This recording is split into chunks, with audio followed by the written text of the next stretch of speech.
Welcome back. I'm Pragya Mishra and I'm the AVP of Customer Success and Operations at Courseplay.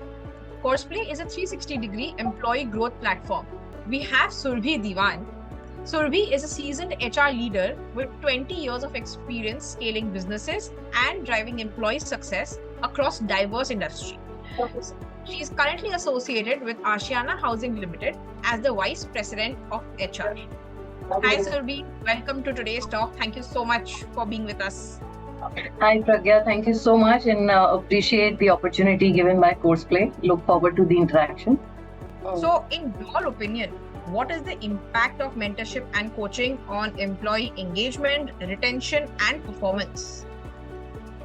All right. I think I'll just draw an analogy for everybody first, which will make it a lot more relatable. Go back to your school days, remember how challenging it could be to keep pace with the curriculum of the class. Somebody wants to have more time to grasp a particular topic, somebody's picked it up, somebody has 2 more questions, or maybe somebody just wants to have fun along and will ask a question just to keep the interest of the whole class and the bonhomie going, right? But everybody needs to be taught and trained on that particular subject collectively, and a class needs to graduate and move forward on that topic, right? So what exactly happened in that classroom is going to be what generally happens in mass trainings. However, when I look at individualized, customized conversations and trainings, that's what exactly is the essence of coaching and mentoring. I will be able to get a lot more focused time from my tutor, which is typically a private tuition.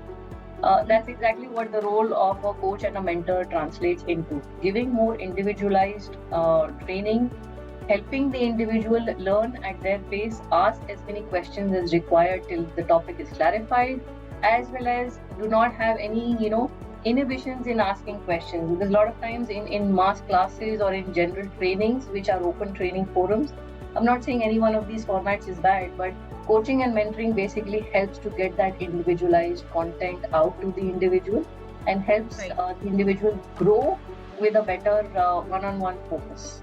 So that's one thing which I would like to call out as an analogy to get the difference set out. One or two of the organizations where even I have learned from typically is Google.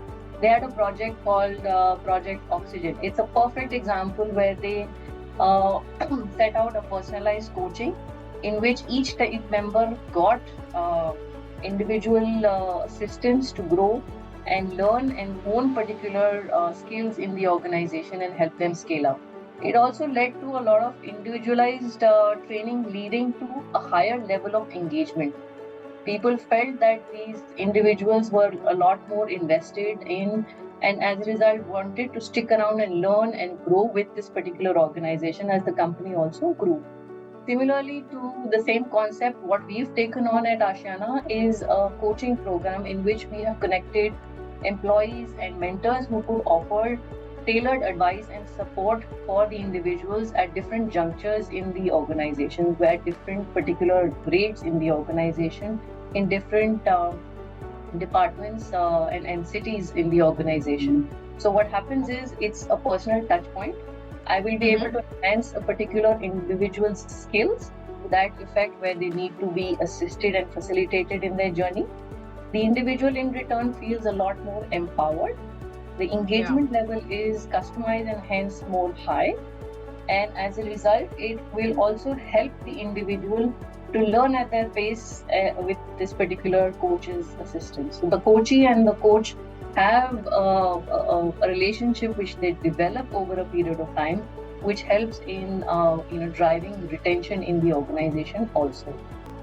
So it's not just that you're investing in an individual's growth, but you're also investing in the overall growth of a team and the organization at large.